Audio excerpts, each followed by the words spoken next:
안녕하십니까. 오늘도 여러분과 함께하게 하실 귀한 시간을 주신 하나님께 감사드립니다. 오늘은 성령과 경험 첫 번째 시간입니다.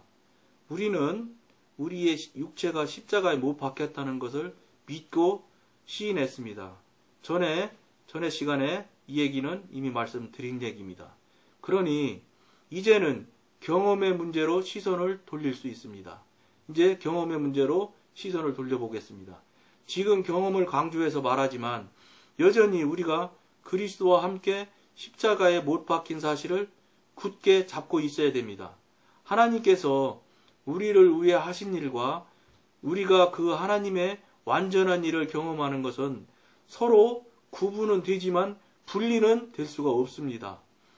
즉, 하나님께서는 자신이 할 수 있는 일을 하셨습니다.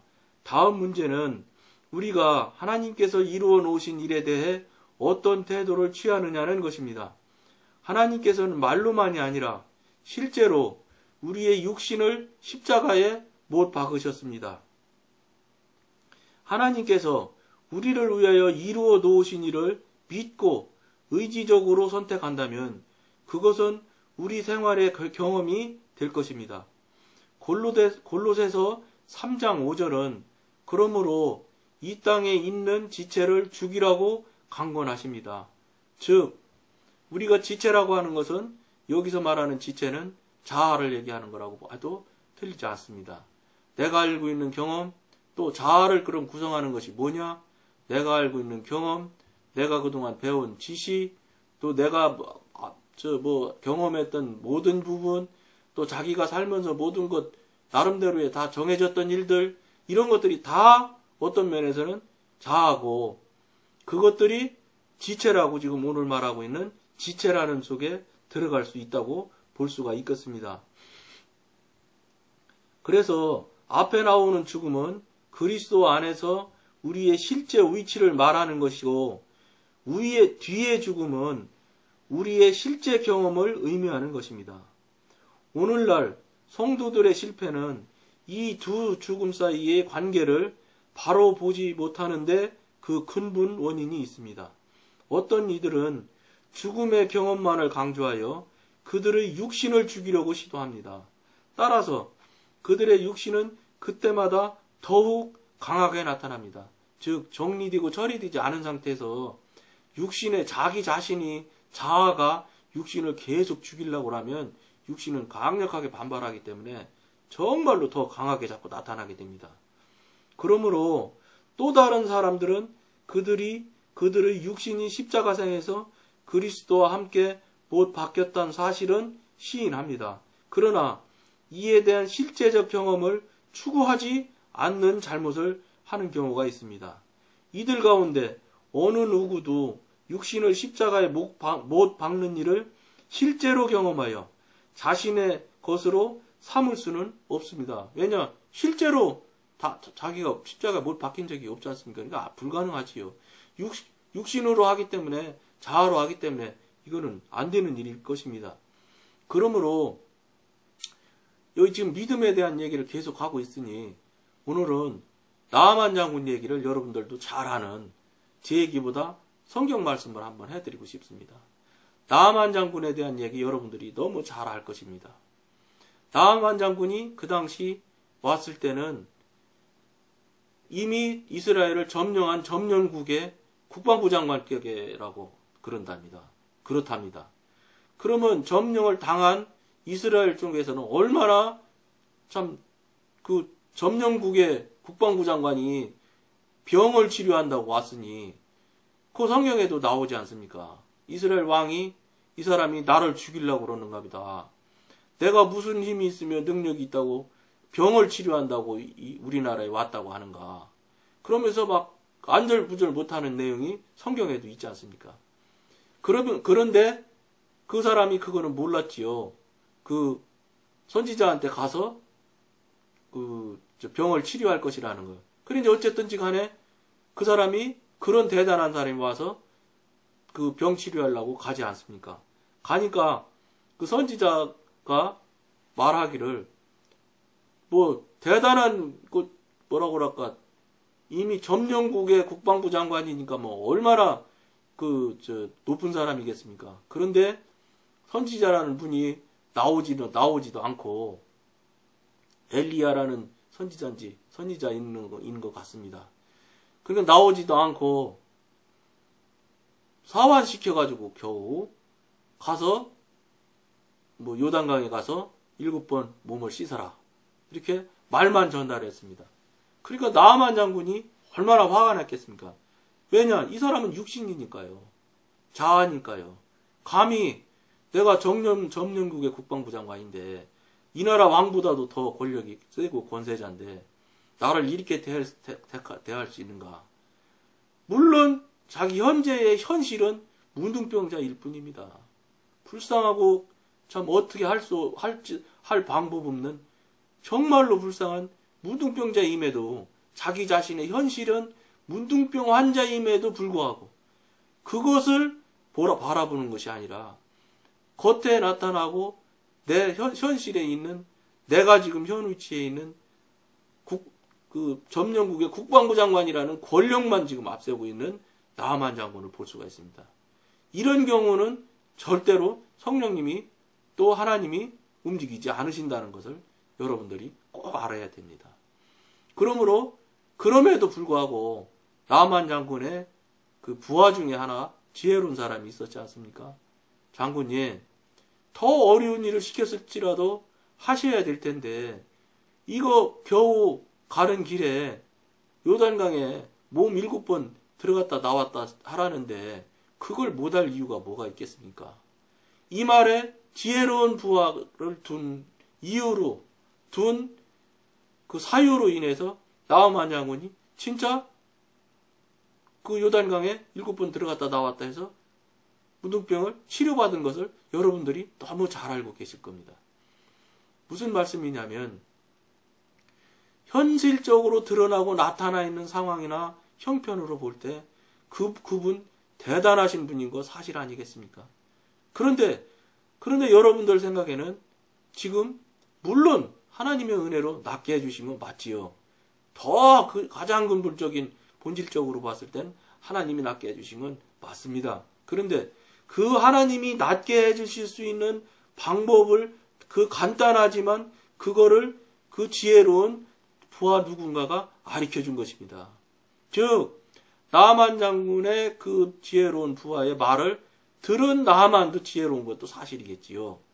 그렇지만 중요한 건 그 지혜로운 작은 사람, 물론 나아만 밑에 얼마나 높은 사람인지는 모르겠지만 자기 부하인 사람을 입을 통해서 말을 하게 하셨고 말을 하신 걸 듣고 행함으로 인해서 그 사람이 병을 낫았습니다. 저는 여러분들한테 무엇을 말씀드리고 싶으냐면 지금 이 방송을 하는 저 자신이 나만의 어떤 면에서는 심부름꾼일지도 모른다는 말씀입니다. 제가 무슨 실력이 있거나 제가 무슨 인터넷에 대해서 아는 것이 있다거나 제가 그렇다고 나이가 젊어서 뭐 인터넷을 잘하는 사람이냐, 그렇지 않습니다. 정말로 아무것도 알지 못하고 잘하지 못했는데 단지 10여 년 전에 블로그라는 것도 올리게 된 이유가 블로그를 올려서 무슨 뭐 제가 누구를 뭐 어떻게 알려드리고 뭐 이런 것이 아니라 올릴래서 올린 것이 아니라 영성훈련은 하고 3년은 지나가고 이러다 보니까 이제 수련을 하게 됐고 그래서 성령님한테 물어봤습니다. 성령님, 이게 영성훈련이 3년이 이제 수료를 하게 됐는데 그러면 영성훈련 3년 수료 후에는 무엇을 해야 되겠습니까? 그러면서 물어봤어요, 제가. 그랬더니 성령님께서 저한테 이렇게 말씀하셨습니다. 영성훈련의 꽃은 전도다, 선교다, 이렇게 얘기를 하시더라고요. 아하, 그러면 이 성령님께서 말씀하셨으니 전도하고 선교를 해야 되는 값인데, 그럼 어떻게 해야 내가 전도하고 선교를 할까? 제가 제 자신을 돌아봤을 때, 저는 지하철역 가운데 서가지고 주 예수를 믿으십시오. 믿지 않으면 지옥 갑니다만 이런 소리 할 용기가 없습니다. 수도 좋고 뭐 저는 부끄러워 그런 거 잘 못하거든요. 그래서 성령님, 나는 그렇게는 못합니다. 그러면은 그 어떻게 하면 좋겠습니까? 이러던 중에 그때 당시 제가 그 메일을 자꾸 주고받는 경우가 있어서 메일을 보다 보니까 블로그라는 용어가 있어서 블로그가 뭔가 하고 찾아보니까 블로그가 글을 자기만 알 수 있게 올릴 수 있게 돼 있는 공간이더라고요.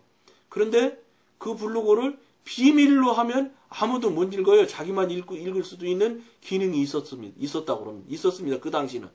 그래서 내가 영성으로 성령님과 교통하고 교제할 때마다 대화하고 이런 내용들을 여기다가 올려서 나 혼자만 보게 내가 영성 일기를 쓰는 마음으로 써야 되겠다 이런 생각을 해서 그걸 한 이틀인지 3일인지를 썼습니다. 그랬다 가만히 하니까 이게 뭐 부끄러운 일도 아니고 뭐 감출 일도 아닐 것 같아서 누구라도 읽어도 괜찮을 것 같아서 그냥 공개로다가 이렇게 뭐 누구한테나든지 공개를 딱 바꿔버렸습니다. 그래서 놔뒀다가 한참 이제 여러 날이 지났는데 메일을 보다가 궁금해서 이 블로그가 누가 와서 읽어볼 수 있을까? 뭐 어떻게 오는지도 모르고 뭐 저는 알도 못하는 겁니다. 그래서 봤더니 며칠 지났는데 17명이 와서 읽은 게 인원이 딱 표시가 되더라고요. 와서 읽고 간 사람 숫자가. 이거 봐라. 이렇게 해서 이제 그때서 제가 성령님 그러면 이렇게 하지 말고 제가 블로그에다 매일 글을 올리면 누군가 와서 읽고 또 깨닫고 알고 가게 되면 그것도 전도 아닙니까? 그러면 그걸로 전도한 걸로 성령님 채워주십시오. 그걸로 합격시켜 주시면 제가 그거 열심히 한번 해보겠습니다. 그러니까 성령님이 그러라고 그러셔서 그래서 이게 제가 알지도 못하고 하나도 모르는 판에 블로그라는 것을 시작을 하게 됐습니다. 근데 그 당시는 그 인터넷에서 이제 제가 글을 했는데 인터넷을 빌려가지고 이제 컴퓨터를 빌려서 그걸 이제 메일도 보고 블로그도 봤는데 이제 내가 블로그를 매일 올리려면은 컴퓨터가 있어야 되겠더라고요. 내 컴퓨터가 있어야 내가 올리고 내가 늘 보고 이렇게 하겠어요. 그래서 기도했지요, 뭐. 그때 당시도 아무런 돈, 1원도 받지 못할 때입니다. 성령님께서 정말로 기적과 같이 한 번도 돈이 떨어졌거나 책 사고 싶은데 책 못 산 적이 없습니다. 우리 같이 훈련받는 동기들이랑 책방에 가서 딱 서서 속으로만 말합니다. 하나님, 나 저 책도 읽고 싶고 저 책도 읽고 싶고 그렇게 말만 하면 우리 동기들이 어떻게 그렇게 잘하는지 책 살 거 있으면 말하라고. 그래서 내 사실은 이 책하고 샀으면 좋겠습니다. 그러면 책도 그분들이 다 사줬습니다.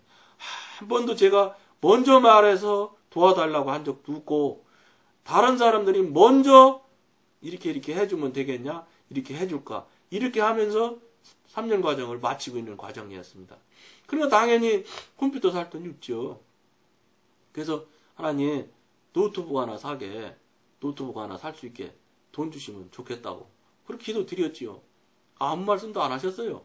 뭐 그래 알았어 금방 줄게 이렇게 안 하시더라고. 그러다가 이제 그때 뭐 대중교통 타는 때니까 버스를 타게 됐습니다.